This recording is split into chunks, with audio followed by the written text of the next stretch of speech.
Bhopal police को अरवलिया खंती में महिला के कई अवशेष मिले। खोपड़ी मिली, पैर मिले, अन्य अवशेष मिले।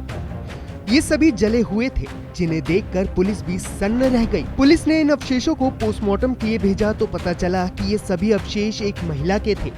अब सवाल ये था कि जब सभी अवशेष जले हुए थे तो पुलिस को कैसे पता चला कि ये महिला कौन थी और कैसे पुलिस ने इस अंधे कत्ल की गुत्थी को सुलझाया। पुलिस के पास एक महिला के अवशेष थे, पोस्टमार्टम रिपोर्ट थी, तो पुलिस ने छानबीन शुरू की और पता चला कि निशांतपुरा पुलिस थाने में एक ऐसी ही महिला की गुमशुदगी की रिपोर्ट दर्ज है। लिहाजा पुलिस समझ गई कि ये महिला भोपाल के रहने वाले एक ऑटो ड्राइवर की पत्नी है। अब पुलिस ने पति को पूछताछ के लिए थाने बुलाया और फिर कई खुलासे हुए।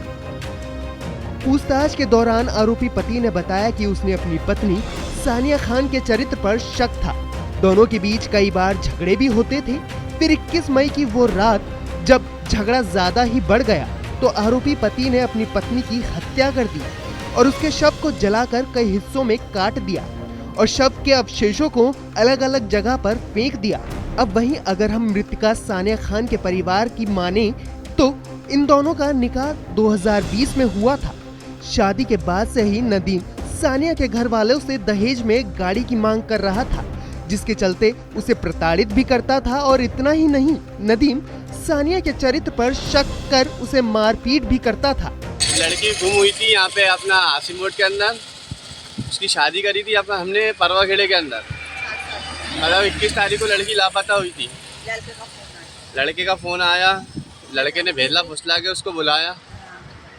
लड़का उसका मतलब आदमी था। 21 तारीख को वो ले गया। 21 तारीख की रात में इसका मर्डर कर दिया। 21 तारीख की रात के अंदर उसको मतलब लेके गया, मारा, उसका मर्डर करा, उसके टुकड़े करे और उसको जला के कहीं फेंक दिया। फिर बाद में पता चला है कि इसको नंगा करके उसका जुलूस भी निकाला गया, लेकिन पुलिस वाले इस बिना पे कोई भी मतलब कार्रवाई नहीं कर रहा है। फिलहाल पुलिस ने आरोपी पति नदीम को गिरफ्तार कर लिया है और उससे पूछताछ के दौरान अपना गुनाह भी कबूल कर लिया है। सानिया की पति नदीमुद्दीन द्वारा, जो कि परेवा खेड़ा का रहने वाला है, ड्राइवरी मजदूरी का काम करता है, इसके द्वारा 21 तारीख को अपनी पत्नी को परेवा खेड़ा घर पे बुलाया गया।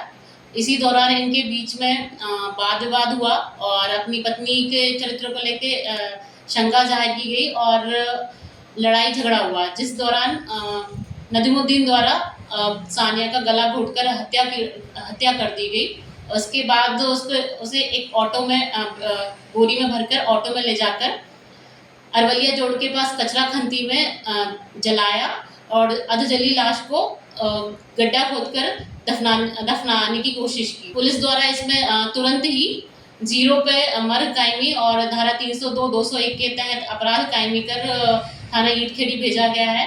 इसमें हमारे द्वारा इसमें असल कायमी कर आरोपी को गिरफ्तार कर जेल भेज दिया गया। बता दें, नदीम और सानिया की 2 महीने की बेटी थी, जिसकी करीब 2.5 महीने पहले मौत हो गई थी। खौलता हुआ पानी गिरने से उसकी मौत हुई थी। बच्ची की मौत के बाद से ही सानिया और नदीम के रिश्ते बिगड़ गए थे। आए दिन दोनों में विवाद होता था, जिससे तंग आकर सानिया अपनी बहन के घर आकर रहने लगी थी। फिर 21 मई को नदीम ने सानिया को मिलने के लिए बुलाया था। सानिया घर पर बिन बताए नदीम से मिलने गई थी, तब से ही वो लापता हो गई थी और अब उसके अवशेषों ने उसके गुनहगार को जेल तक पहुंचा दिया है।